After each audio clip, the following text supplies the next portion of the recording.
Okay, so hi everyone and welcome. My name is Zoha Khan and I am a Spanish teacher. I've been teaching the IB for the last 8 years and I am very passionate about the IB. I teach MYPDP and even more passionate about ATLs. So today our focus is going to be visible thinking routines. So having said that, let's get started. We've already introduced ourselves. Let's move on. So just to remind you, this is not an IB authorized workshop. So these are just some of the good practices from my language classroom. This session, as I mentioned, is going to be recorded and shared later. So you don't need to take photos or screenshots. It'll save you that time and effort. Questions, if you can post them from time to time on chat, it would be better because we can look at them from time to time or maybe at the end. That way, again, the session can run smoothly. Resources, again, will be shared via a Padlet, which I will update. I will be sharing the link with you soon, but I will be updating it at the end of the session. Our objectives for today are to explore visible thinking routines specific to language skills, because we are talking about the language acquisition classroom. And as we all know, the four major skills for us in the as language teachers are listening, reading, speaking, and writing. And of course, there's the fourth skill as well, which is viewing, which kind of gets integrated when we talk about listening, like video comprehension is listening and viewing. Or when you do even reading, sometimes you have images as well. So these are the skills. So we're going to specifically see which routines we can use to address and to teach which skill in particular. Second objective is to understand the application through modeling. So I'll try to model some of them. I will not have time to model all of them, but I will try my best to model as many as possible. And lastly, last but not the least, as true IB learners and teachers, we will reflect on why these visible thinking routines are important and why is it important to make thinking visible. Okay, so let's move on. So our session is divided into three parts. So we're going to start with which routines to apply, then how to integrate them through modeling, and then lastly we reflect on its importance. So let's get started. So these are categories which I have come up with. At the end of the presentation, I will show you Harvard Project Zero, and they have compiled them in a different way according to the level of thinking complexity. I have done this more in terms of this skill we are teaching. So for example, categorize them as receptive skills. So which thinking routines you can use there, which ones you can use for the productive skills. And I just felt like putting reflections separately. So I've put that as a third category. Uh, Having said that, this does not mean that if I have said the think, see, think, wonder is used for receptive skills, it does not mean it cannot be used for speaking, okay, or writing. It's just, so there are overlaps, but it is just a way of me putting it. But as I said, there are definitely overlaps and there are some which can definitely be used across skills. Okay, so we can probably discuss that as and when we look at specific examples. So let's look at how to integrate these into the language instruction. Okay, so as we said, we'll first look at the first category, which is receptive skills, which we refer to as listening, viewing, and reading. Let's take this first example. Okay, we're going to work on our first. Okay, I think sorry, I have forgotten one step. I am sorry. Uh, I'm going to be sharing with you a Padlet link. Okay, I'm going to just share it with you on chat. So before we start, like as true again IB learners, we're talking about constructivism where we construct knowledge, and prior knowledge is extremely important. So I'm going to put on the chat box the link to the Padlet. Okay, so I'm giving you a Padlet link. So please access, requesting everyone to please log on to this Padlet. I'm going to give you a minute maybe to log on. And once you log on, I request you to fill step 1, which is writing your what do you know about visible thinking routines.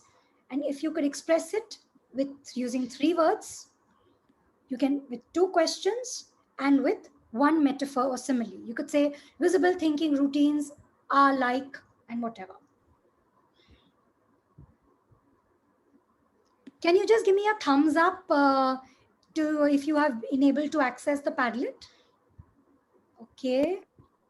Can you just give me a thumbs up so I know that everybody has? Thank you, Miss Sudha, Miss Lenny, Miss Aditi, Miss Else. Okay, could the others also just give me feedback? Thank you, Miss Aura, Miss Niti. So please do let me know if you face any difficulty. Thank you for the others for putting it down on chat. So please let me know. You might want to unmute yourself and let me know if you have any issues accessing the Padlet. So let's take 2 minutes to reflect on the Padlet.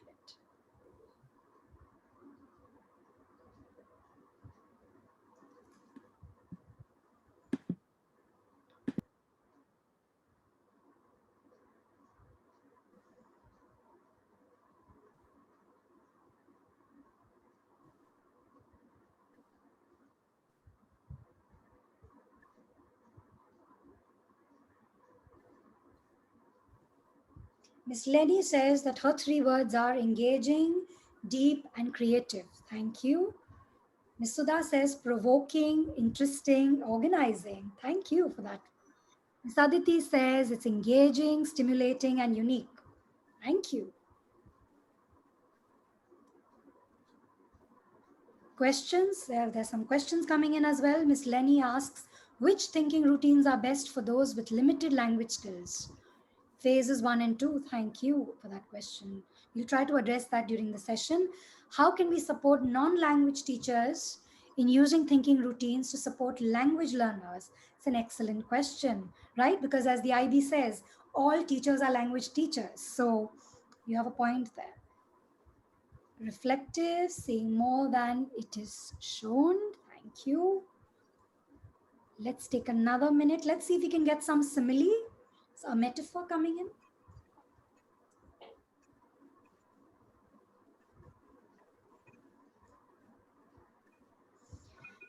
Miss Ilse says strategies, fun, structures.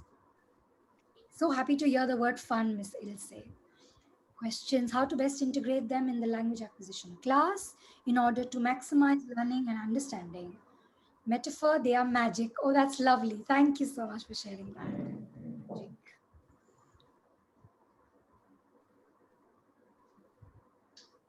Okay.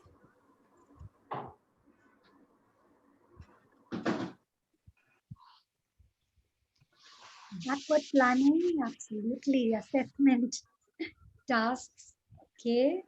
Reflective, constructive, engaging. Okay, we see a lot of reflective, engaging coming up. They are like a spoon that stirs up your thoughts. Thank you, Miss Sudha. It's a lovely metaphor, simile. Thank you so much for that.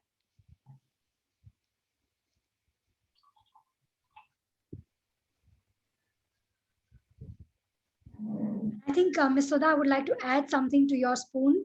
Maybe you could also say it's like a spoon of sugar. It gets dissolved in our, it's integrated into our That's indeed the cherry on the cake.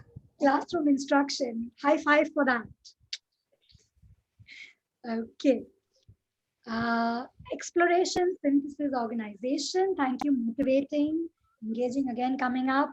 Visual aspect, picture behind the picture. Lovely. Thank you. I don't know your name, but thank you for that. Maybe you could write your name next to that. Okay, teachers. So it was really nice to hear all the ideas that we already have, and I think we all do have a fairly good idea of what visible thinking routines are already. So that's very nice to know. So that what we're going to do now is just basically to build on those skills. Yes. So let's work on our first thinking routine, which is the most basic one. And I'm sure that every one of you has heard about it and used it, but I just wanted to start from the very, very simple one. Let's go simple to complex. So this visible thinking routine, I think that it goes very, very, very well with to describe images. So whether you're describing an image, if you're an MYP, and this is actually linking to Lenny's question, where she asked that, when you have students in phases 1 and 2, how do you help them to think deeper? So if you use images which are simple, which are very descriptive for the lower phases, it works. So let's try and do this together. So could everybody, let's do this routine together. Can you on the chat, please type and tell me, what do you see?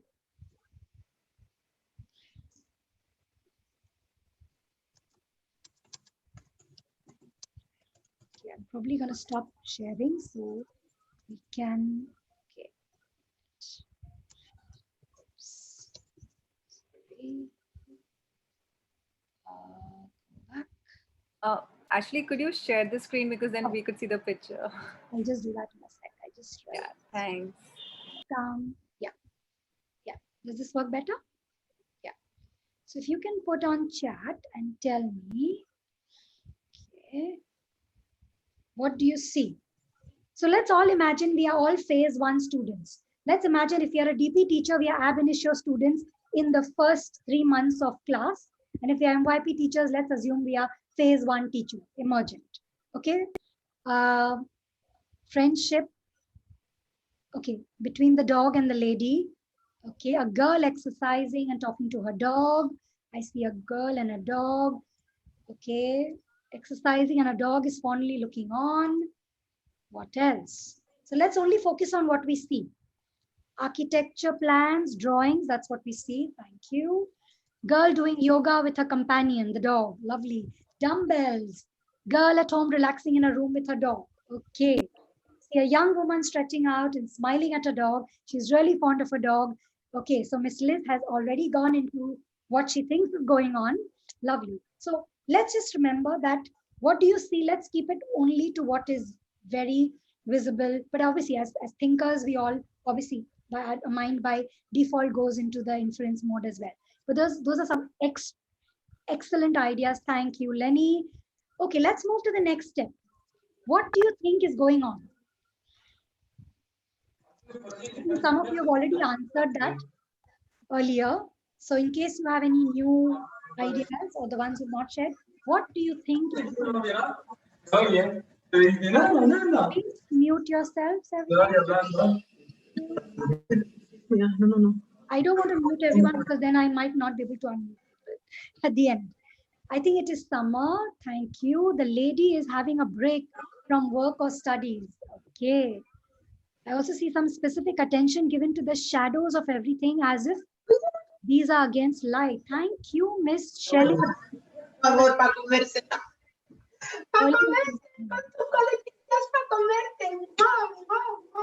I might have to mute.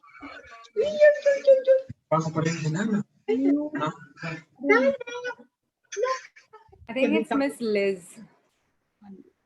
Liz and Aditya unmuted. No, thank you.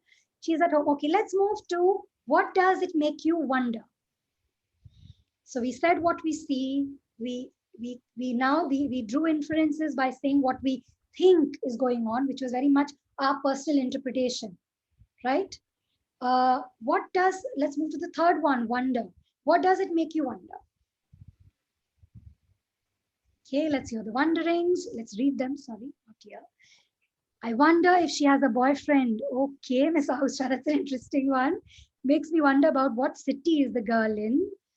Okay, it's going really fast. I can't read everything. Maybe she's indicating. I wonder if she has had her breakfast. She's taking a break. Is she pre-COVID? Is this pre-COVID? Okay. I wonder what she's planning on the drawing board. Exactly. As we said earlier, are they architectural plans? What blueprints? What are they? I wonder what's her dog's name. Yeah, right. I wonder, and whether it's a he or a she. Yeah. Would love to know the name actually. I wonder if it's morning or evening. Yeah, but it's just lovely weather, right? With that sunlight falling in. I wonder what she's saying to the dog. Absolutely, Niti. I would like to know that too. So imagine as language teachers, what we can do at this time is bring in the language. You could actually ask students to write down what is she saying to the dog. Let them make sentences in the present tense. she is saying to the dog, or in direct speech or an indirect speech, you could practice if they were already phase 3. But otherwise, you could just do it in phase 1, direct speech. She's saying to the dog, or if you practice the imperative, don't make noise, or let me do my yoga in peace, or eat something, no, or you're looking sad. So you can see how you can also, through this, bring in the grammar as well. Okay, lovely. So as you can see that with a very simple routine like that, you can really get students thinking, drawing inferences, which if you even remember your MYP criterion, strand 1 constantly talks about analyzing, information, especially main idea, supporting details. So we really need to be able to dig deeper, and we need to draw inferences. Let's move to the second routine, which is what makes you say that. Okay, this is a very simple routine, but we'll just see now. We're about to see how powerful this can be. So let's go back to our same routine, which was see, think, wonder, where we said, what do you see? What do you think is going on? What does it make you wonder? Now let's go back to what we have written and ask ourselves the question, what makes you say that? So I'm going to actually go to the chat and ask questions. For example, so imagine, so if I'm the teacher and if you were my students, and if you said that I think it's early in the morning. Miss Neha, can you tell us what makes you say that? You can unmute yourself and share with us, please. So I think my name's actually Sonali. I couldn't change it, Miss Sonali. Okay. So I think that it's early in the morning because of the sunlight, and she's probably exercising before she begins her work. So it's just the lighting that tells me Okay. It's early in the morning. Okay, thank you. So as you can see, students learn to justify. Okay, they learn to explain, and that is so important as language learners, right? Let's take another one. Miss Ausra, you said that she's at home during COVID and having fun. What makes you say that, Miss Ausra?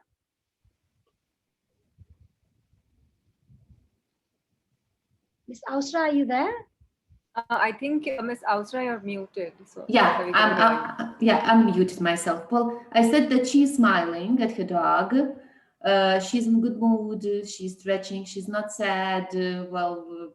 And the dog is in a good mood. You can see the position of a dog. It's stretched as well. So she's relaxed, I guess.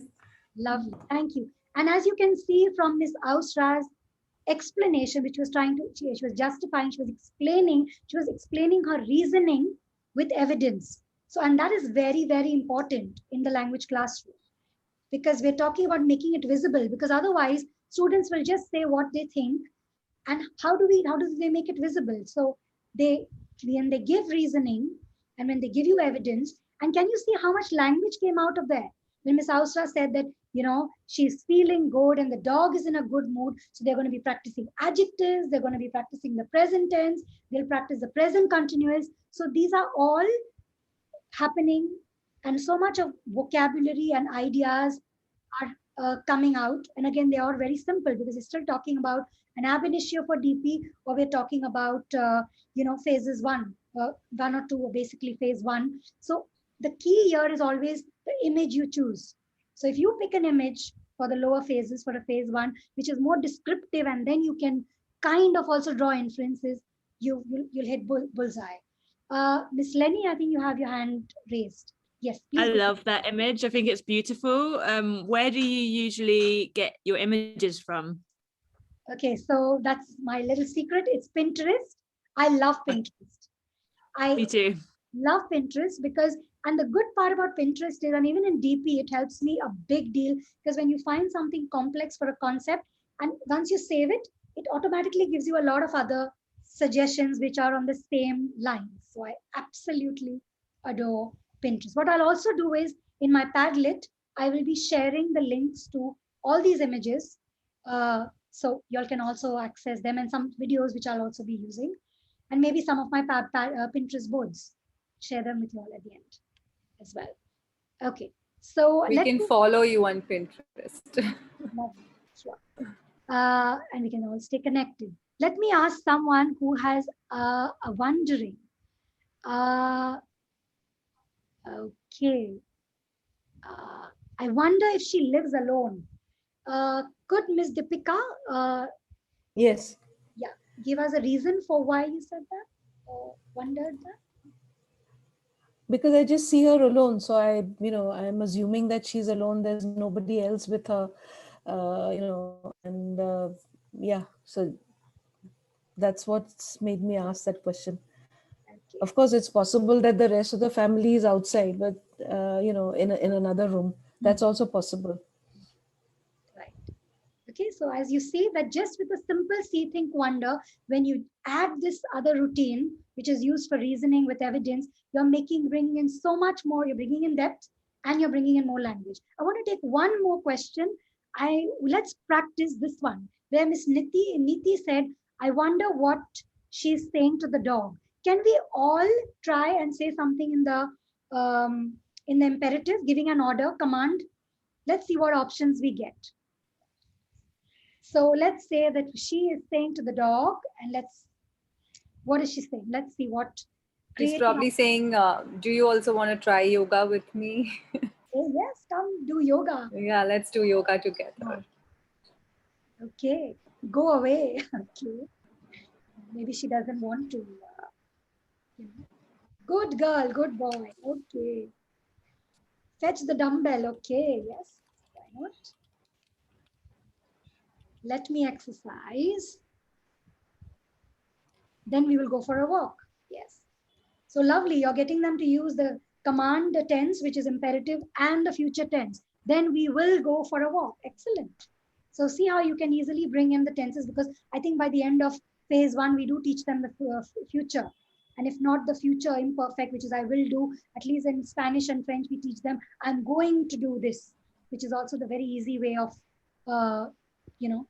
coming up with forming the future tense. Okay, lovely. I wonder what pick similar to that could be for DP, not ab initio. Miss Austra, what do you mean, not ab initio? Could you explain? Well, when you were giving a remark to me, you said that it would be great that they would use this and that's great for ab initio. Do we have give more complicated pictures for DP students? Let's say DP1. Okay. But are they ab initio students? Because are we talking about learners who are beginning with the language? No, English B. In English B, yeah, then you would use more. Okay, well, it's language acquisition, but maybe it's not the topic for this session. So yeah, but I will at the end. We'll do. Okay, let me give you an example. 1 minute. I will give you an example. 1 sec. Let me see if I can dig out from my Pinterest board some images which I have marked as. Just while you're getting ready, I've put a link in the chat to The Guardian. Every week they have like 20 photographs of the week, so showing like global issues, and they're really good thought-provoking stuff. So I put that link in there. Absolutely. Thank you for sharing that. Okay, this is, for example, you can see this one. I would use this for language B, because this gets into the role of technology. I would use it when I'm talking about human ingenuity, to talk about, how human relationships are getting affected, So yeah, it has to be a little more complex a concept for you to. So as I said, once you have something saved on your pin board, you'll have so many similar. So I might give you, so again, as you can see, way more complex if you're talking about online shopping. So this one is another favorite of mine. So these are images which can be described, but they are not as basic as the one.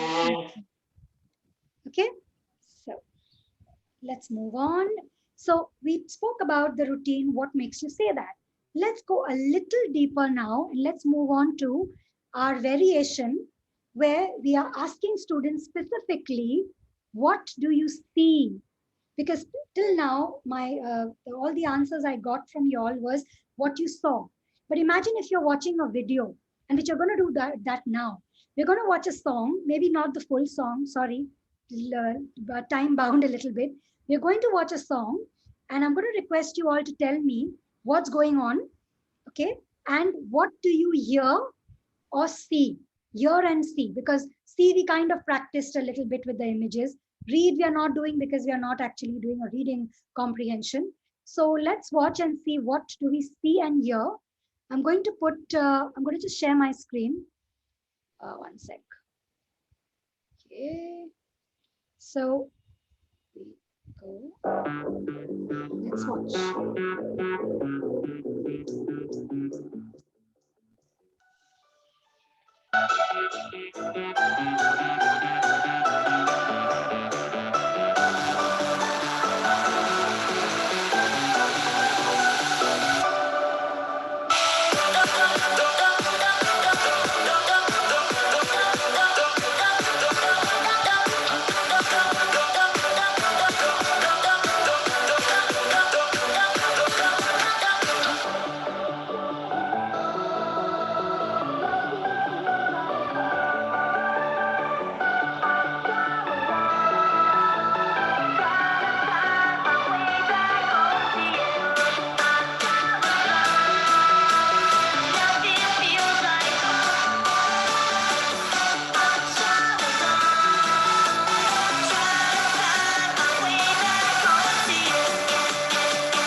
Okay, we need to stop the video here.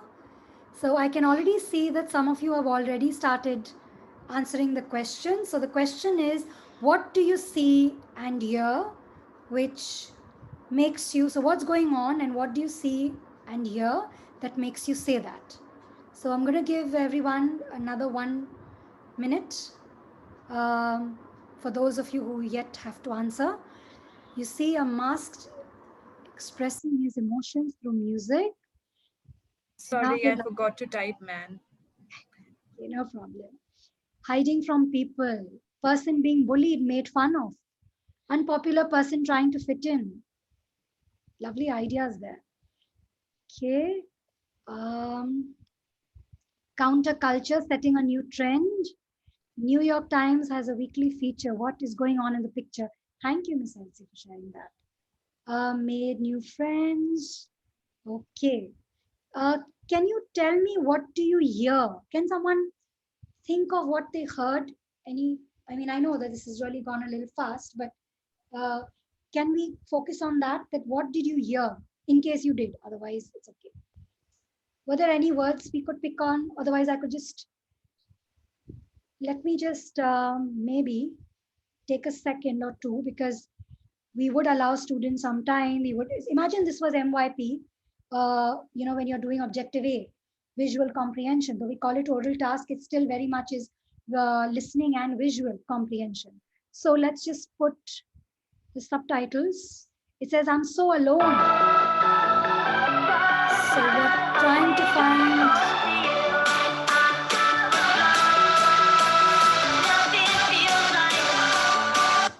So how would you get students to explore that idea? If they say that, how does this connect?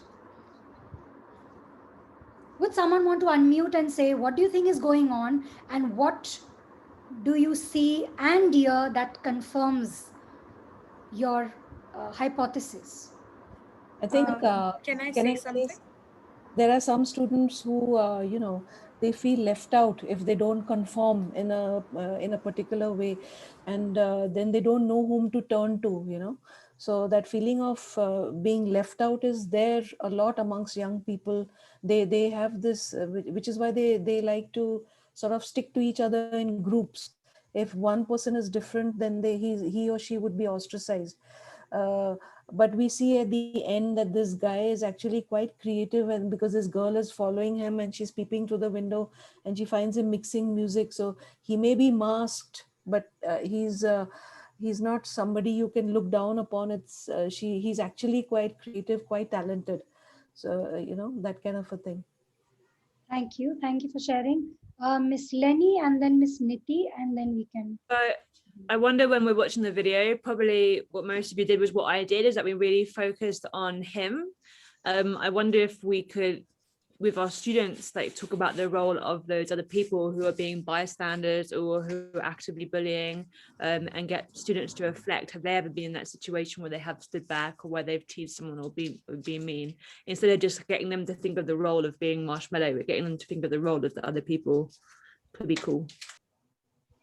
That's a lovely idea. Thank you, Miss Niti. Yes, when I saw the lyrics, it was saying I don't feel home. I don't feel at home over here. So I think there is this feeling of belongingness that is lacking over here. He is not feeling at home over here, and that is why this mask is a symbol of that. That he is not belong to this place. He is not belonging to this place, and he is using his art, music as a form of escape. So this comes to my mind when I watched this video and I read the lyrics. Thank you. Thank you. Thank you, Miss Niti. So I just want to make a point here. So, Miss Niti, what you said about the mask, in fact, this would help you a lot when we talk about MYP, the new guide which talks about multimodality. So these are the elements, because multimodality is, and especially when you're talking of objective A, it's about what you see in the video. What are the elements? So if they can identify the mask, the connection between the mask and I'm feeling alone, the lyrics.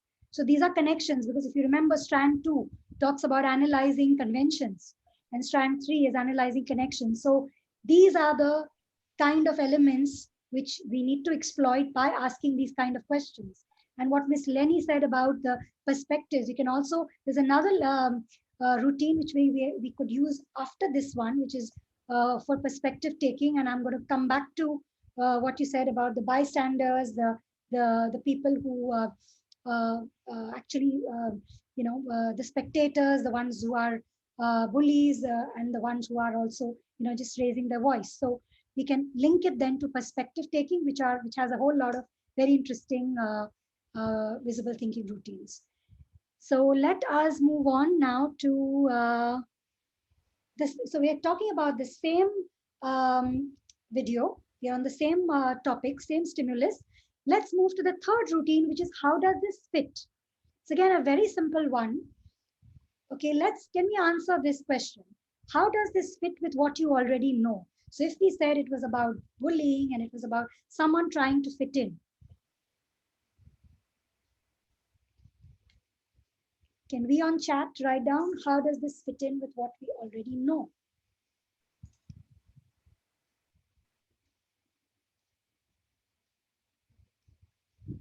Okay, we have peer pressure, pressure to conform. Okay.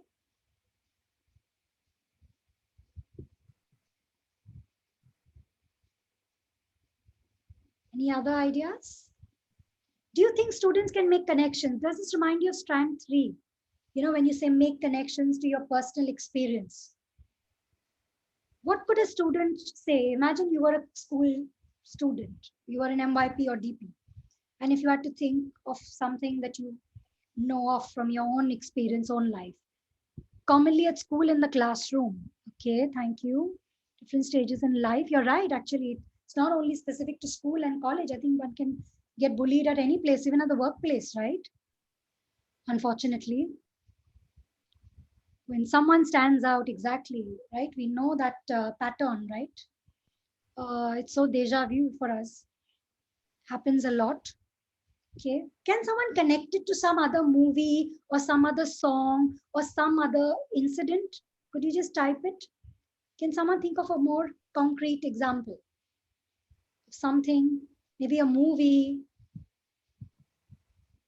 The movie Gifted. Okay, that's interesting. I've not heard of Gifted. There was a Spanish movie and I can't think of the name. It was really very hard hitting. It was on Blu-ray. It was, I don't remember the name now. I remember, I will tell you.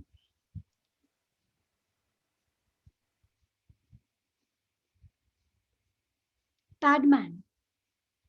Okay, yeah, that's a broad connection. Transfer, thank you. The book Wonder. Okay.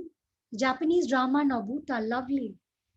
So you see how when you question students in a way, so when you're teaching them strand 3 in class, so imagine you're teaching bullying, you're exploring the topic bullying with them, you use this song, then you can always ask them to give specific examples from a book they've read, from something else they've read somewhere, an article, a movie they've seen, a Netflix drama, because I mean, students are big time into Netflix, right? So you could ask them about or anime, Korean drama. There's so much of what's, we can learn from students. They explore a lot more in terms of variety. So you can ask them to class. Oh yes, of course, it's a lovely movie. Okay, so lovely. Thank you very much. So as you can see that a simple question like this, when you say, how does this fit with what you know, helps students make connections. And connections is very important, okay, when we talk about, extending our thinking. Thank you. We can move on. Now I want to use a very different image. As you can see, this image is more complex than the first image we used, right? With the girl with the dog. So this image is which level would you use this image in? Would you use it in the higher phases or would you use it in the lower phases?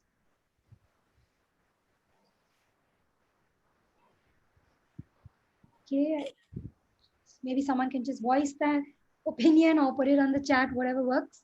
Maybe with older students, but at any level, but I think it'd be more accessible for students with a higher language level, because then they can bring in some of their scientific knowledge and some of that vocabulary as well. Thank you. Any level, says Sayali. Sneha says higher phases. Sayali, sorry. No, Sneha. I think at the BSL level. Okay. Yeah, can we enlarge it a bit? Not able to see. Is there a cigarette over there? So we could actually it could be used for standard level students where they're talking about health, la santé, health, health, and link this the cigarette to heart and everything, lungs, all that. Definitely they would have the vocabulary, they would be able to express themselves over here. And what about MYP? Let's think, because teachers, I would like you to think about the kind of language and the kind of questioning that goes in. And if you think about that, then which phases do you think you would use this image in? What I feel is the students already encounter this unit called health in MYP3. So I think MYP4 students of phase 2 or 3 would be able to express their ideas in regards to the image. So they already know the vocabulary, the sentence structures, and the ideas they can connect and make, and give their opinions on the same. Okay, great. So now let us try answering this one now. Let's answer just these two questions, which is, as you know, we are using both the routines. What makes you say this? So I think everybody agreed that this was on health, right? This was maybe an advert or, a campaign against smoking, because as you can see, okay, actually I'm giving away a lot of the answers. So I'm going to keep quiet. So you can tell me what's going on. What do you see and read that makes you say that? And how does this fit with what you know about health? Yeah, let's take a couple of minutes and put it on chat. could it be an advertisement for the Singapore Cancer Society that smoking causes cancer? I mean, looking at the ashtray, it's basically an ashtray, but in the shape of a heart, and so, and with a cigarette at the edge. So, and I can see Singapore Cancer Society over there. So I guess it's an ad by them, and bringing home the message in a very graphic way that smoking causes cancer. Okay, thank you. Miss Liz has an interesting question there. Should this discussion be going on in the target language? So I think that's a very, very relevant question at this point. So I don't know whether I should just wait for everybody. If we get in everyone, I think we go a little off tangent. So I'll just tell you first what I think.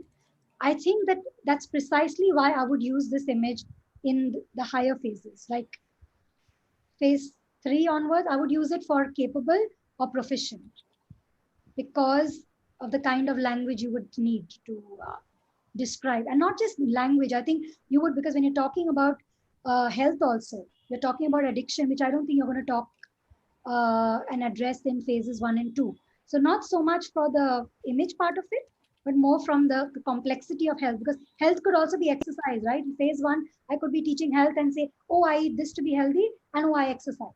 So sports and food, that's the most simple way of talking about health. But this, which is talking about cigarette addiction and cancer, would definitely be capable level or proficient. And if it's DP, it would be SL level. I would not, or maybe if I'm teaching ab initio, maybe at the end of the second year, if I'm talking about global issues, I might do it. But otherwise, no. Okay, so what you see, Miss Aditi says, an ashtray in the shape of lungs. Okay. And so what does that tell you? Can we use this image in aspect 3? Yes, to make connections, especially the fact that what is the connection between smoking and the lungs? What's the connection between the ashtray and so what are the modes there? You have the ashtray, which is obviously symbolic of smoking. You have the lungs, which is related to respiration. And you have the cigarette and the cigarette butt there, which is obviously very clearly hinting at the fact that you're talking about smoking. So when you connect all these modes, that's your connection in multimodality, strand 3.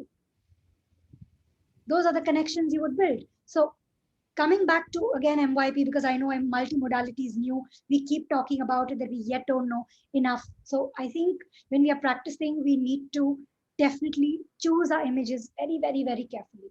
Because even in strand 2, when you want to ask students, who is the audience? They should, if they don't understand that this is an ashtray and this is, the cigarette and the lungs and it's about smoking, and that smoking is not good for health, they will not be able to tell you the audience correctly or the purpose. Because as somebody very rightly earlier said, that it's maybe an advert or a campaign, which is campaigning against cigarette smoking. So that's the purpose. So you see how the strand 2 comes in. Okay, there's a question, something here. I thought it was only connections between student and text. It's also text to text, Miss Liz. It's also between the modes. That's also connection. That's the new part. That's the new guide. That's the new guide. Okay. Okay. Great. I'm so glad. We all are learning something new. Okay. Let's move on. I think we have explored. Oops, sorry. So again, so as I said, that images could be used for different phases, but it's the complexity you're looking at and the topic. For example, addiction, I would never do in phase 1. So for me, at least I would not do this for emergent at all. Okay. Let's move on to another routine, our routine number 4, and that is color symbol image. Okay, I think it's used again quite widely. We call it the CSI. So it says choose a color that you think best represents the essence of that idea. Create a symbol that you think best represents the idea, and sketch an image that you think best captures the essence of the idea. So we don't have the time to do a reading. That will really take us a lot of time. But let's just imagine that this was an article. Okay, this I'm again using. So till now we've been using images. Okay, we are now for a change. We used a video. Okay, so you could also use CSI for video, but I just wanted to change the stimulus a little bit, vary it. So imagine this is a reading we are working on. The title says The Intricate Balance of Life and Nature, Lessons from COVID-19. Okay, let's just quickly look. It says environment impacts, nature-based solutions and resource efficiency, waste management, crucial for recovery, future is dependent on how we act now. Okay, so imagine if we read this article and then if we had to choose a color. So let's just for practice sake, I know we've not read it, but can we just think of a color? I'll again go back to the text. Can you type in the chat a color? Do you want us to annotate as well, so we can actually on your slide draw the color and draw the symbol? If anyone goes to the very top of your screen where it says view option, you can annotate, and you can do that. Sorry, where do I have to go? Do I need to go back to the slide? You don't do anything, we do it. So if you go back to your slide, okay. Yeah. If you're at your slide, then we can go to the top of our screen and press view options, and then there's an annotate button, and then we can like choose the color that we want to write in, etc. So like I'm going to draw a big green here. You can also add the symbol, etc. Thank you. I've learned something new too. I only learned it today from another session. And this, if you can't tell, is a drawing of a mask. I love it. The real magic of collaboration and I think sharing.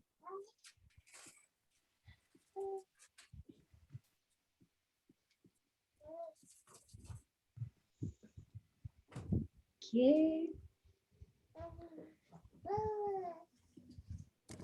Okay, I can't figure out the color. Can someone just maybe unmute themselves and tell me which color? Just one volunteer, please, because we are kind of running. I put green. Green. Why Green. Why green? Because of green, there's an article mentioning nature, but then also all the germs and the corona, and so kind of that horrible putrid green, but then also the nature green as well for me. Okay. Could one person unmute and say which symbol they would choose to capture the essence? We have one volunteer. Symbol. Again, we're talking about the balance in nature, balance of life and nature. Maybe the symbol of a balance, maybe the symbol of a scale, which it could be a little cliche, but yeah, why not? Yeah. Lenny says mask. Yeah, very true to the current situation. Okay, let's see any more on the chat. Mask again. Is because, and again, she's explaining it. So again, we are giving our rationale. What makes you say that? So because this allows you to have a slightly normal life. Excellent. Thank you. Or we could have a scale. One part of the scale would have green plants and, and the other part would have the COVID, the mask and thing to show that there's been some sort of a balance, achieved over there. Lovely. I can already visualize that. Thank you, Ms. Deepika, right? Thank you for that. Yeah. Okay. So now my question to you is, what is the difference between the routines we saw till now, 1, 2, 3, which is what makes you see, think, wonder, what makes you say that, how does this fit in? Is there a difference between those 3 and this one in terms of what's the output, what we get in terms of student responses? Is there a difference? There is no language response. Exactly, Tatiana. Thank you so much. So what does this tell us then? For which phases would you use that very easily, like very, very, effectively? At what point would you use this most? Ab initio then? DB ab initio? Yeah, in the beginning months where they don't have so much language. Again, even MYP phase 1, when they don't have much language, let them express through color, through symbol and through image, as we said, drawings. And then, of course, they can maybe as homework or later, you can give them some time where they can actually write in words. But it's very motivating for them to just express themselves creatively and visually.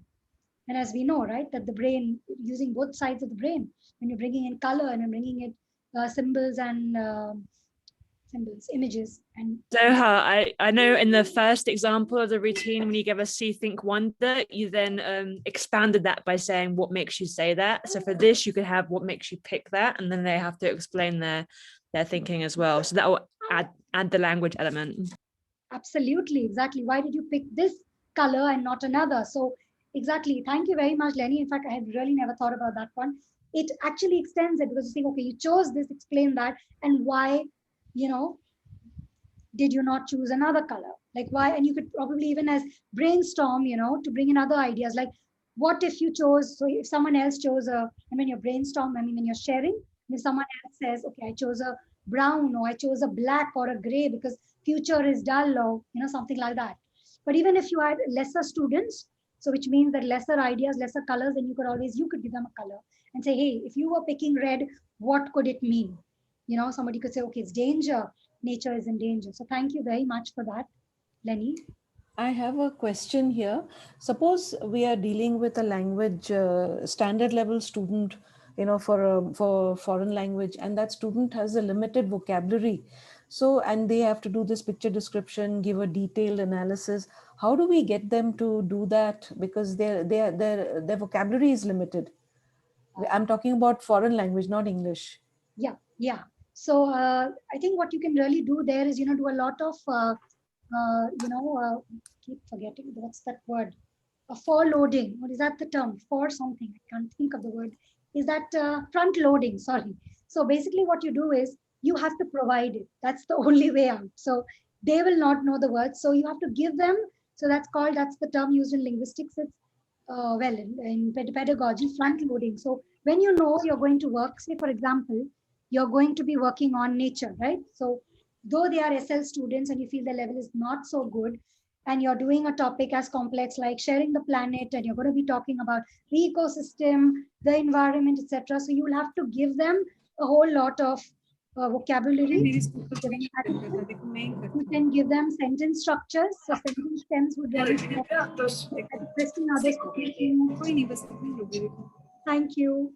So you could, you'll have to, that's the only way out. You'll have to give them the vocab, you can give them adjectives, you can give them sentence structures, you can give them even tenses, like you could give them something like, um, in this image there is whatever, or I see whatever, in this image there are, or this image explains, this image informs. So you could give them verbs. Okay, this image creates awareness. This image persuades people. This image argues in favor of, argues against. So you'll have to give them a whole list of verbs. You can give them a whole list of adjectives. You can give them sentence. I hope I have answered your question. Yes. Thank you so much. That was very helpful. Thanks. That's front loading. You might want to look that up for later. I have been doing that actually. I have been giving the vocabulary. I've been giving pointers, from sites, and telling them that these are the notes, this is the vocabulary, and then this is how you got to, give the positive and the negative, and link it to the culture also in the target language. I did that, yes.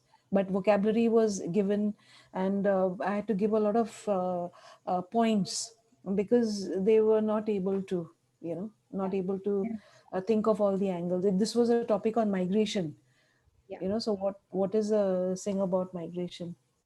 So another thing, and then we'll go to Miss Lenny's question. Another very simple route I can tell you of would be that whenever you teach, so you would ideally give them to produce, because if what you're trying to say is you're talking about productive skills. So when they are talking about, when they are able and capable enough to use language, whether it's in writing or speaking. But what we are focusing now on is receptive skills. So if you are doing a reading in the language you're teaching them, Ms. Deepika, keep the level simple of the text first, at least initially, because for example, I think the teacher earlier said that those student was SL, but the level was low. So start with easier readings and maybe ask students to pick out sentences. You might give them a chart or a graphic organizer and try to say, divide this text into the pros and cons or whatever is the structure of the text. So that's a very simple way of pulling out ideas, because these ideas are already there in the target language, already ready made, instead of having to students to put in the vocab and the sentence structure and everything together from scratch, because sometimes syntax also could be complex for some students depending on how much the gap is between the language that they're learning and their mother tongue, or English for that matter, So I think that's an easy way, or even video. If you give them an easy video, to watch as homework, you could do flipped classroom. They're watching a video at home and coming with some notes. Okay, Cornell method or something. So you see, they pull out the ideas from the videos. Yeah. Correct. Okay. Yeah. Thank you. Lenny, over to you. As someone who has never been a very good language learner, I think one of the beauties of thinking routines in the language learning classroom is that it motivates students. Whereas when I was at school, we learned a long list of vocabulary and then I had to construct from that. So in French, I would say, at the weekend, I went to the swimming pool. I like whatever food, I'm this old, and that was my limit. Whereas this, because you're activating their thinking in their mother language or in whatever way, they then want to find the words because they already have the thoughts there.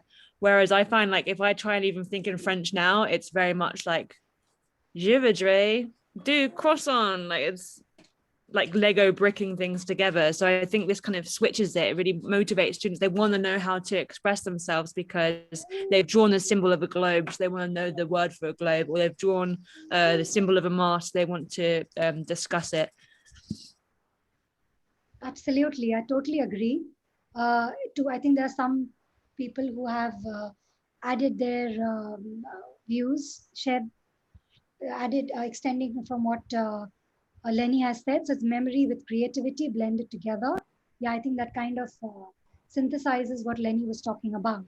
No, so and it's the motivation which I think I agree with you, Lenny, that the visible thinking routines bring in. It's a lot of fun and creativity. So this was actually a slide later, but I think now that we're talking about it. So when you talk about the ATL skills, which are the approaches to thinking skills, which we use in the MYP in a very big way, DP also, and PYP also has the ATL skills. So it's the cluster which is creative thinking, the visible thinking, using visible thinking routines actually comes under creative thinking. But honestly speaking, I think there's a lot of critical work, critical thinking also. So though it might just come under creative, because we did see that there's a lot of creativity that it brings in, but that doesn't go to say that this is not bringing in critical thinking, especially for the ones that I will be covering a little later, because there are some which are definitely more complex and call for more cognitive complexity. Ms. Zoha, I just had a short question here. Yes. For example, if you're doing this in a ab initio class, so if you were to do this routine, which is a color symbol image, so you would use the stimulus as a video or an article, right? So not so much of a picture or an image, because that would already have the colors and all of that, right? Yeah, I would ideally use a reading, because reading and why, I think you brought out a very good point there, because reading generally, if you notice, students don't like to do. So if you tell them that they have to read, and I think the purpose of this routine is to, to read, to capture the heart, because as you say, it says color, the essence, as you can see, color that represents the essence, symbol that represents the essence, image that represents the essence. So we are only asking, so imagine for a student who otherwise doesn't like reading, right? How many of you are students who don't like reading? Could you just raise your hand? It'll be a nice, I think take a break and, I think almost the whole class, like we really have to push them, to read. So, but I was also wondering, so if it was an ab initio class, and if you were to do it in the first or the second month of a DP1, then what kind of level of the text would you choose, because or is it okay, like, because the focus is not on understanding the comprehension, right? It's just about getting the whole idea, or like you said, the essence of the idea that is being discussed in the comprehension, right? So ideally, in the text, I mean. So actually, you could use it for any level. I mean, you could use it for an ab initio level, you could use it for an SL level. It's just the purpose it serves. Because I would do this at the first reading level. When we do global reading, and then you do a more specific reading. So I would use this as the first thing, where I ask them to quickly read, in 5 minutes, and then I ask them, to do this. So it's at that stage, irrespective of whichever level you use it with. It's just Okay, that yeah, first reading. right. So it's okay if they don't understand all of it, right? Yeah, Because that's like in the initial stage, they wouldn't have, developed that kind of vocab. exactly. So Exactly. okay, It's just that first reading where, because there's only one purpose, right? It's the essence, it's that capturing that main idea. So again, I'm right, again taking you back even to MYP when we have the strand 1 where you're talking about main idea. So you can't expect them to do all kinds of thinking and one reading, right? So maybe you can ask them to read for the first time and you say, okay, create. And plus you can give them some symbols and give them the colors. So you can give them a list, like I think someone was talking earlier about front loading. So when you do this, maybe you want to give them the options also, give them the word right, in your language, okay? And you give them a list of symbols, that way they learn some words also. Okay, the symbol for balance in this language is this, then the symbol for whatever other word is this. And it will be a good idea to probably even give them options. yeah. I think that would be great. Yeah, thank you so much. Thank you. Let me just check the chat before we move on. Just skim perhaps. Yeah, skimming, I agree. Yes. Then it is under front loading might work. Yes, Liz, I agree with you with that. Okay, let's move on. So we're still on receptive skills. Let's do one more. Yeah, I think we'll just do one more before we go to the productive skills. So this is a slightly deeper, this does promote deeper thinking. It says it's connect, extend, challenge. So let's imagine that we are on the same reading on COVID and nature, environment, and we ask our students 3 questions. One for connect, the other one for extend, the other one to challenge their thinking. The connect says, how are the ideas and information presented in the text, okay, connected to what you already knew? Could someone, just one volunteer, please, could you unmute and tell me what is the benefit of this question? What is this aiming at?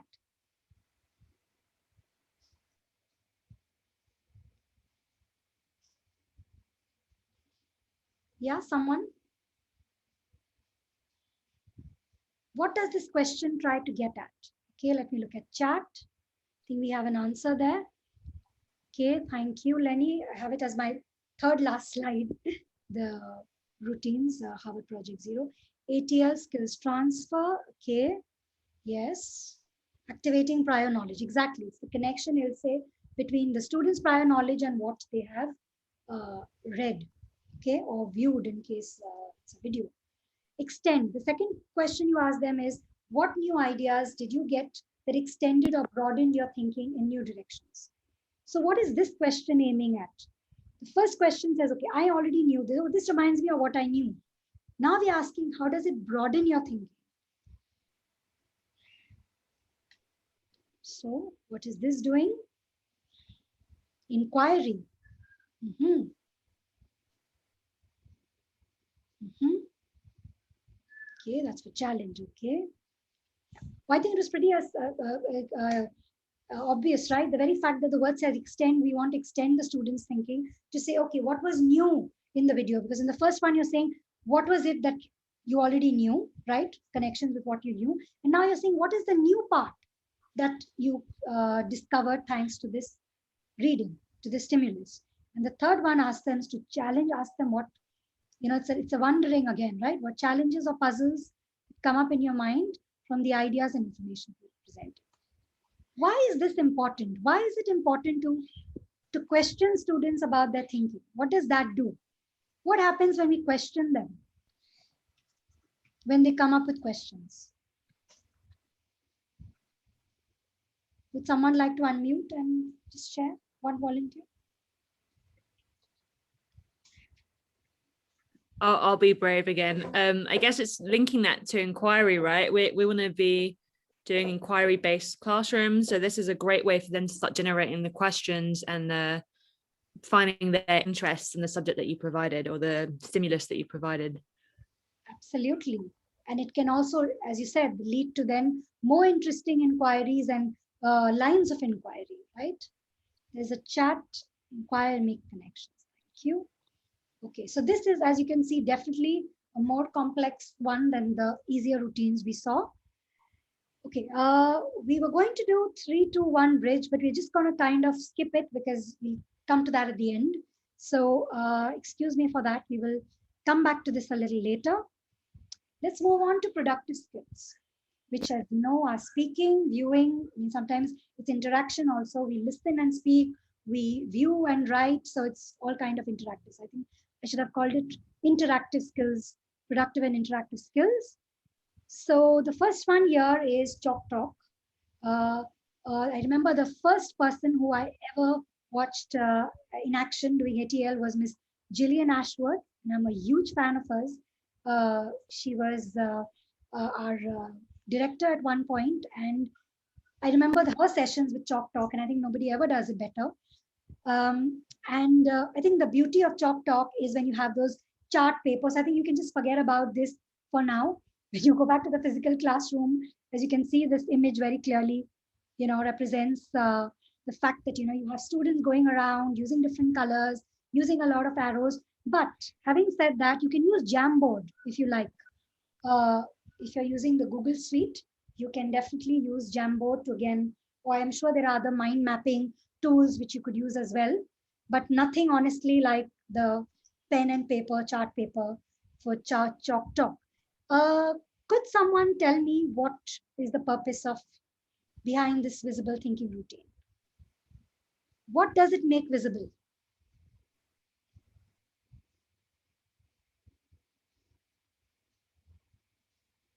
I need more risk takers. Come on. Brainstorming. Thank you, Liz. Ilse, first sharing of ideas. Absolutely. Brainstorming. Then elaborate on others people's ideas. Exactly. You could go to what somebody else has written, read that, and then comment on that or make connections to that. Mind maps. Exactly. No, a web of interconnected ideas. Thank you, Chitra. Hi, Chitra. Long time. Basically connecting the dots. They're connecting the dots to see what kind of links they can come up with. Exactly. Aditi says relating, yeah, making comparisons and connections, ideas related. So exactly, it's actually also a very good way to organize information, right? You're not just putting down ideas in any way. I mean, you're putting them down and you're also kind of connecting them. So it's actually quite a very organized way of presenting and collaborating. Absolutely. Thank you, Neeti, for that word, collaboration. I think even in teacher meetings, I think we do use this routine pretty much. Zoha, may I say something? Sure, Chitra, go ahead. So, while making mind map, students collaborate first thing. Okay. And in the collaborative manner, they try to, touch on different aspects of the topic. And that is how, they learn in detail. Absolutely. Thank you, Chitra, for that. And at what Yeah. stage? At what stage of the unit would you use Chalk Talk? Teachers, when would you ideally use this routine? I think this can be started right from the very beginner level also. No, Even if not level. talking- Sorry. Yeah, I agree with you, Chitra. Starting of stage. At what stage of a unit, I'm asking, Chitra? Okay. Mostly in the beginning. Okay. uh, Thank you, Chitra. Yes, I think a lot of people are testing what you said. Sorting out stage, the introduction of, yeah, so when you're conceptualizing, you're beginning to explore something, maybe before you're, coming up with your inquiry questions, if you're doing that with students together. Yeah, I don't It could also be at the reflection stage, right? When everybody shares what they really learned, or I think, yeah, what they learned from that particular unit, or what the ideas that they take back from that, like a reflection. Yeah. So Aditi, if it's at the reflection stage, I would think that then it's just to share. It's just something which is evidence. But when you're using it in the beginning, it will serve more the purpose of then leading to what comes next. It's not prior knowledge. So imagine if, I think there was someone who said not in Spanish. So imagine if they are thinking initially, imagine you're doing in DP, you're doing a theme, okay, you're doing identities. And you want to just broadly see what students know. You want to kind of see, and then you want them to make connections between, language and identity, health and language identity, subcultures identity. So when you do that, especially the beginning of a DP theme, or even in MYP, if you're teaching any unit, if I was teaching a unit on health, and if I started with maybe even that image of the lungs and just see where it goes, they could talk about addiction, they could, you have no idea how, in which directions that could go. And that would really help, because then they might even ask you, Miss, oh, what's the word in Spanish or French or Mandarin Chinese or in English or, Marathi, Hindi. And then that also kind of gives you that you're getting that basic vocab document also ready. So I think that also Yeah, absolutely makes sense. So, Okay, like front loading happens during that time also, right? very well said. Yes, Chitra, absolutely. Yeah, so Thank at lower level, yes, and at any lower level, as in the beginning level of any unit also, I think Chalk Talk works wonderfully well. But honestly, as I said, I miss doing that in the physical classroom, so I'm going to wait. Jamboard doesn't give me the same feel. So bad. Okay, let's go to the next one, and this is my favorite. It's, I think, people working with me, Sudha, Maya, and all will totally attest that. So this is my most favorite one at the moment, the step inside routine. Now, teachers, what we're going to do together. Okay, sorry, I needed to go back to my slide. Sorry, excuse me for that. Give me a second. Go back to sharing my screen. So teachers, we are going to work in breakout rooms. I think it'll be a nice change. Instead of just hearing my voice, you will work in groups and share ideas. So the routine is called Step Inside, where you step into the character. Okay, when you step into the character and you say, what does this person see, observe, or notice? What does this person know, understand, hold true, or believe? Okay, what might this person care deeply about, and what might this person wonder about? Okay, so what do you think it means, step inside? When you're saying you see, observe, you understand, believe, you care about, you wonder, what do you think this routine is getting at? Okay, let's look at the chat. Have to go, guys. Okay, Liz, thank you. Liz, I'll be recording. This session is being recorded. I will be uploading it soon. So, okay, Lenny, thank you so much. Thank you very much for all your contributions. Thank you. Okay, so, or maybe we can answer that question a little later after we have done the routine. So, I'm going to share the link for you. Okay, let me see how many of you are still there. Okay, we still have quite a few of you, right? So we can, let me share the link with you of the Padlet first. The link. Yes. So I am putting it in the chat. Just let me know if you can see it in the chat box. Yeah. And now yeah, we can. Let's just do it 5 minutes, because the ad is about 2 minutes and maybe 3 minutes of discussion. I will also put the questions once you're in the breakout room. Okay, so I will just put you are, how many of you? Sorry, where are the number? 20. So maybe. We can't hear you. You can't hear me? You can't hear me? We can. Okay. So maybe groups of. Yeah, sorry, my bad. The video started playing and I could hear the video more. Oh, I'll put you in groups of 4. Yeah, I think that's a good idea. Okay, so you have 5 minutes. So 2 minutes to watch it and then 3 minutes to discuss. Okay, see you later.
Hello, you need help? Yeah, we were trying to share the screen, but Have now any- we know.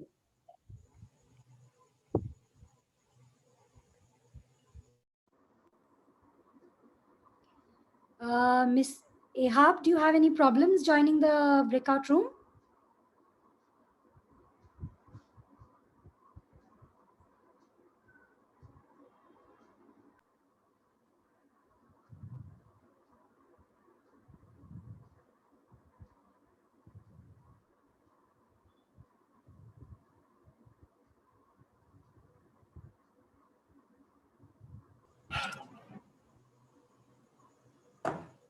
Okay, hi, welcome back. Hi.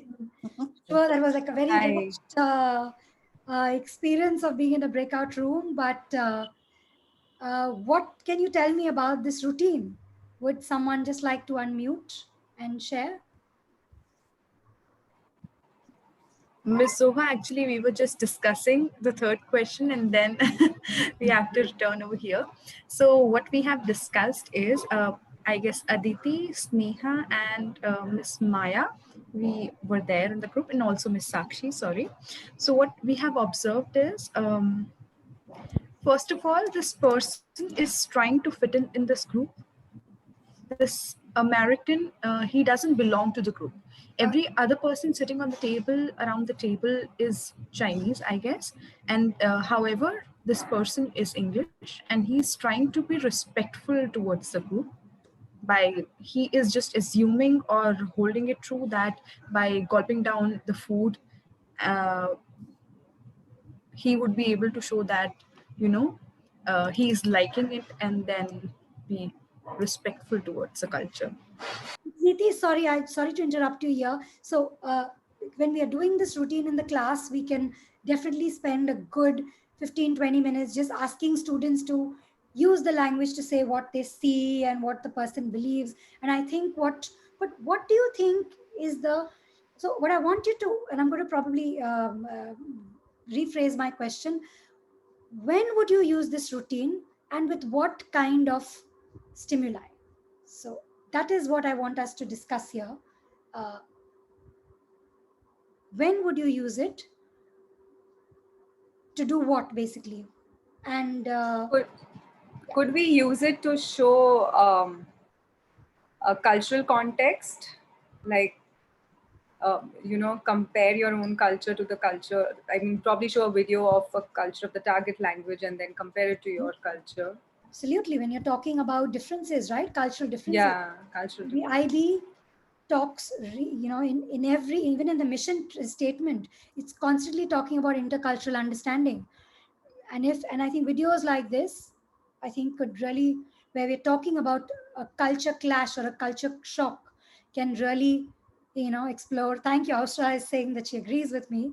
Thank you for that. So but what is this trying to do then? If we've understood that, okay, we're talking about cultural diversity, very relevant to our subject, which is language. We're talking about multilingualism, right? Learning of another language. What is special about this routine? Being polite. Yes, being also. polite, not offending the other culture, being understanding of the other culture. Being open-minded. Lovely. So just I'm going to go back to Ausha. Ausha, which question will make students be open-minded and understanding and develop their intercultural? I'll share the screen. Hold on. Sorry. I will go back to the slide. Give me a sec. 1 second. Okay. Sorry for that. And I'll increase the font size as well. Yeah. So which question is going to develop that open-mindedness and international mindedness? What might this person or thing care deeply about? Yes. I think also the second one, what might this person hold true or believe? Why is it important to talk about beliefs, especially when we're talking about different cultures? What does that do? As in some cases, the first impression might be deceptive. You might not actually understand it for sure. As Hitra, as my partner, explained me that, well, in India, well, different regions even have different recipes, different, well, attitudes, and you might even not understand at the first sight, well, what it truly means or what it truly, what's the meaning of everything. Exactly, you're right, that every culture has its own beliefs, and that shapes us, right? As language teachers, we know that beliefs are a very important part of our culture. And if you're talking about cultural comparisons and differences, and we are aiming at open-mindedness and international mindedness, we definitely need to explore that what is that person's belief so that we can respect it. Till we don't sit and think, we will not be able to respect that. Okay. Also, there could be certain stereotypes that you are exposed to, and then when you watch a video you're able to understand better or compare and think that, okay, for example, a lot of people, I do believe, think that Indians still bathe at the river, or they do certain things which is not really the case, so that could kind of open up their mind to a lot of other views and perspectives. Absolutely. You can talk about stereotypes because when you talk about beliefs, what are the beliefs and perceptions of people from other cultures, right?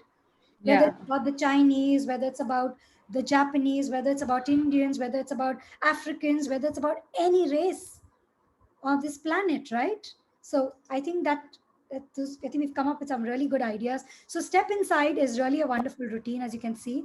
It really goes deep.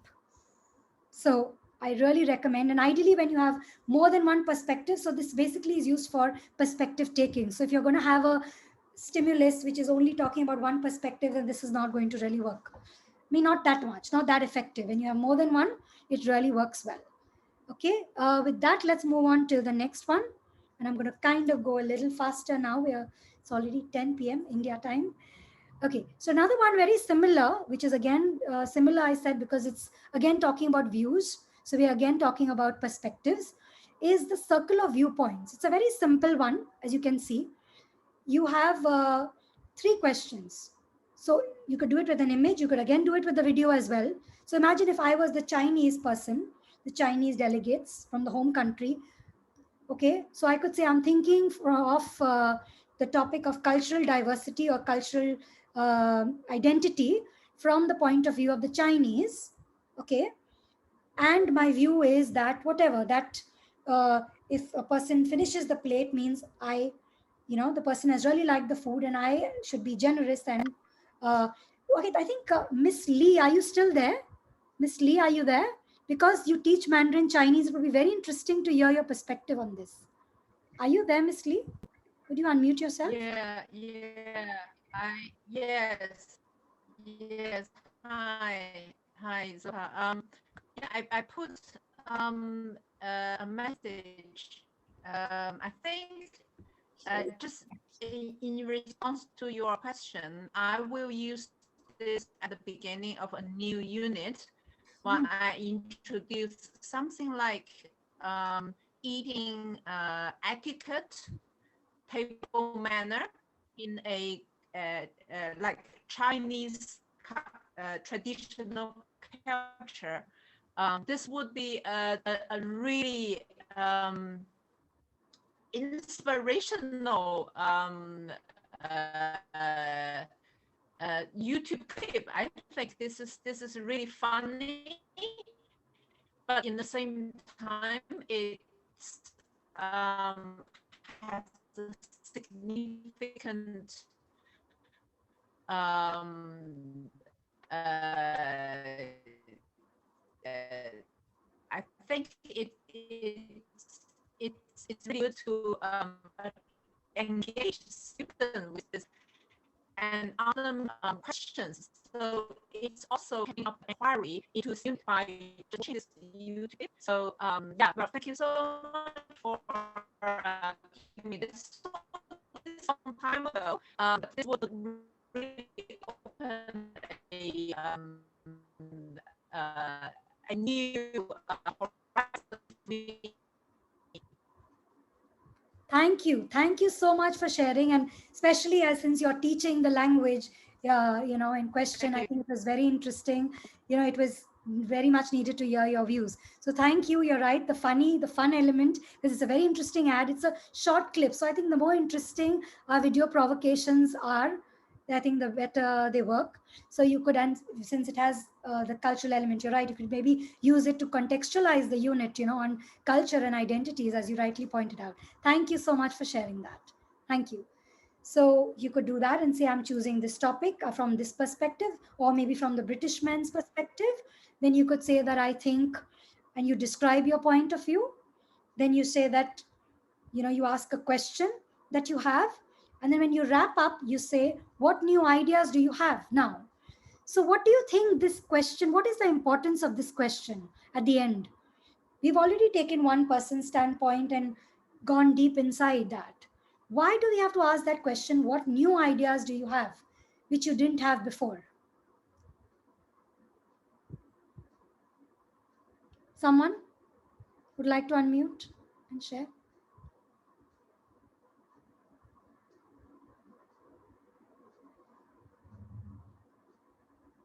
Come on, one volunteer. Otherwise, I'm going to have to pick So, an. So what new questions do you have, could be about more, like, I don't know, it could be about, wanting to know more about the culture, or wanting to compare it to your own culture, and, look at the differences and everything. So like when, for example, for me, when I looked at that video, I really wanted to know more about, this is one of the things that they do, so what are the other table etiquettes, what else do, the Chinese people do when they're eating, or when they have guests over, or when they're in a restaurant. And yeah, so I think I would have more questions to, kind of want to know more of the culture in depth, I guess. Okay. It also helps the students to look at a particular topic from a different perspective. We are conditioned, they are conditioned, or people are normally conditioned to look at it from one particular point of view, but now you're looking at it from a different angle, so gives them, helps them to develop their have a different perspective on something.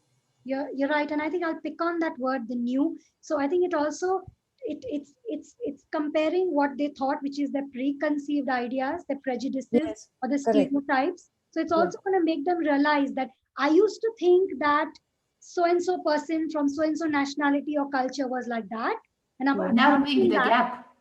Maybe narrowing the gap between the cultures. Exactly. So this is very important. You see, when you're getting them to really think, oh, I used to think this about them, and now I have realized, now when I put myself into that person's shoes, I know, where they're coming from, and that builds respect, right?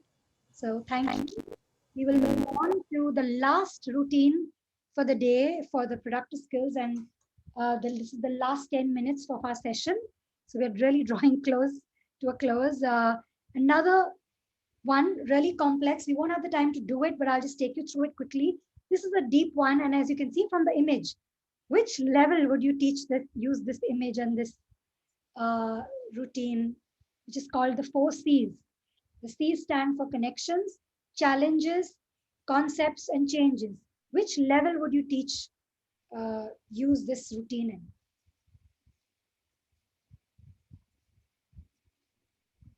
Lower levels or higher levels? High levels. Yes. Higher levels. They would have the vocabulary. Yeah. And also see, if you look at the image also, what does the image talk about? What's the theme? What's the concept? Okay, let me look at chat. Okay, let me look at chat. What is the topic or the theme? Can you increase the font size? Yes.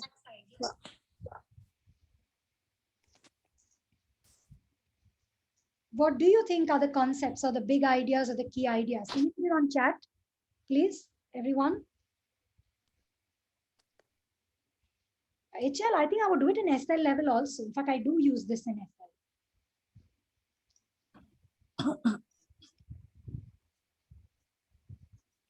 Lady Gaga style, okay. Beauty, dressing attire. Okay, what else?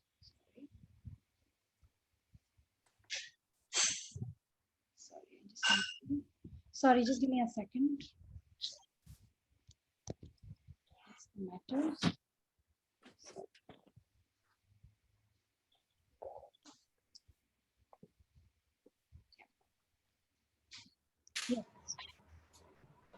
So what else? What other answers do we have?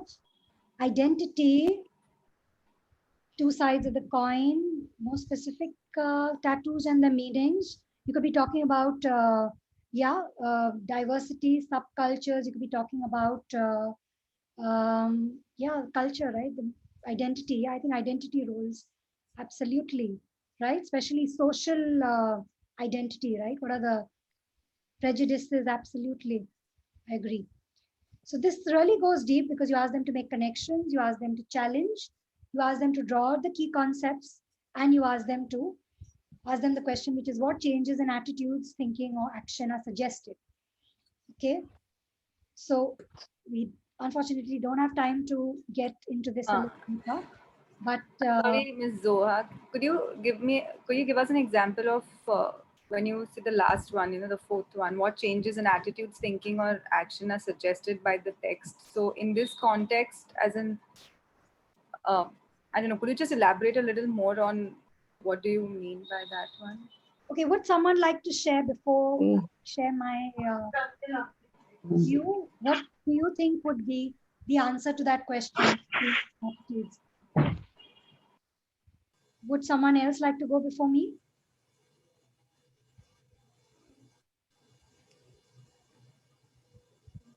Okay, somebody's hand is up. Yeah, you can go ahead. Sorry, I can't see your name. Hi. I am Ilse. I would say that maybe if we do an activity like this with our students, we are looking for them changing in maybe not judging someone by the way they look, or understanding that we maybe dress in a way and behave in a way depending on where we are, like the meme that was created, like this my personality on Instagram, this my personality on Facebook, this my personality on LinkedIn. So that we all play different roles. Yeah. Absolutely. I totally agree with you that this is the time you talk about the purpose or the message, the image or whatever your stimulus is trying to communicate to you. So as we very correctly pointed out when we said let's talk about identity and roles, and I mean it's social the stigma, right? I mean just if someone is dressed with a pearl necklace and uh, without a tattoo and with specs, you might think that she might get a job. If you're talking about maybe the working world, if you're talking, if this image was a part of, say, for example, social organization in DP, and you are talking about roles, right, at the workplace, and you might say that women, who the woman on the right with the tattoo and the red lipstick might not get a job, and you could be saying, okay, so what changes in thinking, right? Because maybe, yes, she has a tattoo, but so what? Maybe she does a fabulous job at work. So what she wears, how does that decide how capable she is at her workplace? So it is linked basically, Aditi, to the message or the purpose of the image or the stimulus. Yeah. Maybe Thank you. color of the dress, the two colors, one is green and the other one is black, could also maybe symbolic of skin color. So people of different skin color, we need to respect them, different skin colors across the world. Respect diversity. Right, absolutely. So as you can say, the canvas is large, and we can look at it in whichever direction, provided depending on what our theme is and what So if you're using this in your unit on identity, as I said, you accordingly adapt the concepts. Okay, you take it in a different direction. You're looking at it from the workplace, but again, these are all concepts which are all linked, and that's why I think concepts are always transferable, because one idea connects to the other. So you're absolutely right. You can take it, use it skillfully, and I think that's the power of images, and that's why I love using images in my classroom, because you can do so much more with images. So this brings us to the end, almost the end of our session. I will be sharing this on the Padlet as well with you, Harvard Project Zero. So this is where, and I'll just quickly take you to the website, and I promise to share the link on the Padlet also with you. So what you will see on this website is visible thinking routines organized according to different, like as I was telling you earlier, according to cognitive complexity. What I did is because we were doing it I was adapting it for the language classroom. So I kind of did it skill wise. I said, okay, so receptive skills, productive skills. And because I knew that on this website, you already have them according to what the purpose is of each of the routines. So please feel free to explore, okay, the website and the routine. I will be, as I said, sharing the links with you on the Padlet again. This brings us to the last bit, which is reflection. Let's go back to what we wrote on our Padlet. I'm going to put the link again on the chat for you. Can we go back and, or if you're too tired, I will probably not ask you. Let's see, maybe if you are okay with it. I've put the link of the Padlet again. And what, okay, sorry, hello everyone. Now, okay, so I have posted the link on the chat. So what I do request you to do, if it's not too much trouble, if it's trouble, then you're tired, it's okay, to answer step 2. So we did activate prior knowledge about what we thought were thinking routines, we used 3 words, we used 2 questions, we used 1 metaphor. If I will give you 2 minutes to reflect at the end of the session now with 3 words, they could be different, they could be the same, 2 questions if you still have questions, and and if that's too much trouble, maybe just 1 metaphor or a simile. You don't have to answer all 3 questions. I know the session has gone on too long already.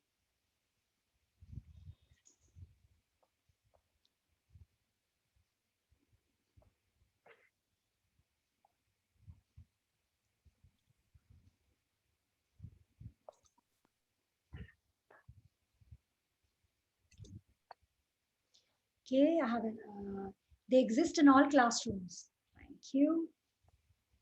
Proper picture embeds the meaning. Very well said. 3 words, engagement, goals, skills. 2 questions, when will I have time to share with my team? Okay, that's a very pressing question, I understand. It'll say that was right. And thinking routines are magic. Thank you. It's like sharing your thoughts out loud, making them known. Thank you, Aditi. My next question is going to be exactly on that. So just hold on to that. Diversity. Interesting, right? Diversity of ideas. Can you explain the person, sorry, because the name is not there. Could you explain diversity, please? Could you unmute and explain? Yes, Shailini? Yeah, hi. Yeah, diversity. Hi, Lee. Yes. Discuss the past. Yeah, these that we diversity from like the picture shared with us. Matter is the tool and thing that we discussed. So Lee, we can't hear you, unfortunately. Lee, there's a lot of disturbance. Could you type it? I'm so sorry. You're just not audible. Okay. I'm really sorry. Sorry for that. So sorry. So while we wait for Lee to share her idea, what she was trying to explain, I will request everyone to so now if we have understood and explored thinking routines, visible thinking routines in depth, can we now go to our last question for the day? I promise you this is our last question of the day, which is, why do we need to make thinking visible? Why do we need to make thinking? And if you're too tired to type, you can just unmute. Miss Maya, I have not heard your voice. Could you please tell me, why do we need to make thinking visible?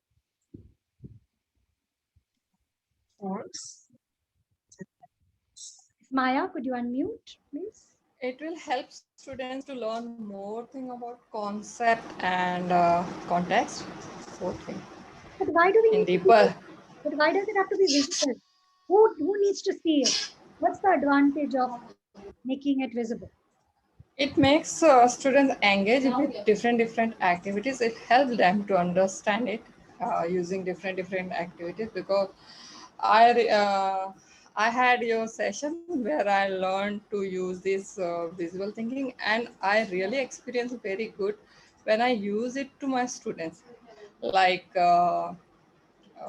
menu strategies and compost point. So it's develop their understanding when we use these visible thinking strategies. Thank you. Thank you, Ms. Maya, for sharing. Anybody else? Why do we need to make it visible? Why do I need to know? I like to take you back to this image. Why do I need to know what's going on in the student's head? I think the picture acts as a stimulus.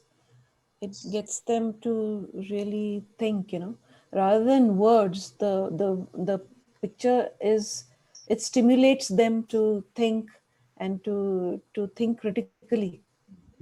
Yeah, okay, so they're thinking critically, but once they make it visible in the form of answering questions or through symbols, through color, through poems, or in whichever way, it's visible. What is the advantage when we can see it? When I can see it as a teacher, when everybody else, the classmates and everybody else, when everybody can see it, the thinking is visible. What does that do? It gives clarity. You know that they're on the task, and you understand that this is the thought process that's going on in somebody's head. Yes. And you are better able to appreciate that's where the diversity actually comes in. Right. Different people can think differently, and there's no one right answer. So you tend to respect the diversity of thought.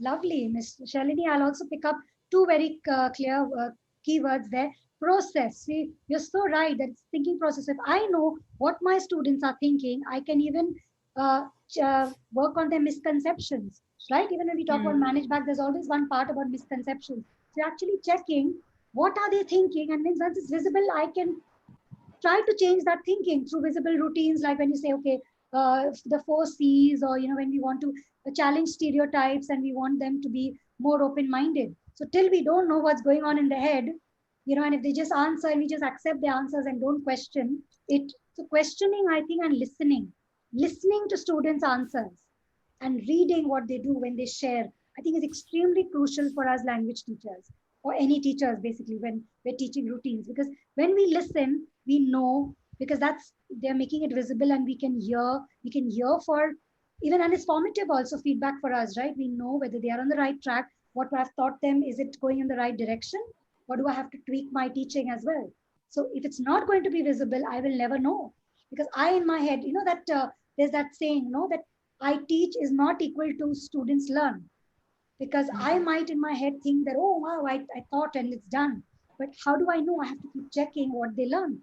And by making thinking visible, it's that tool. It gives you that tool to actually see what they are thinking, to then be able to, as you said, you also mentioned the word appreciate, respect. So I think all that comes in. So it's extremely important to it's extremely beneficial to make thinking visible.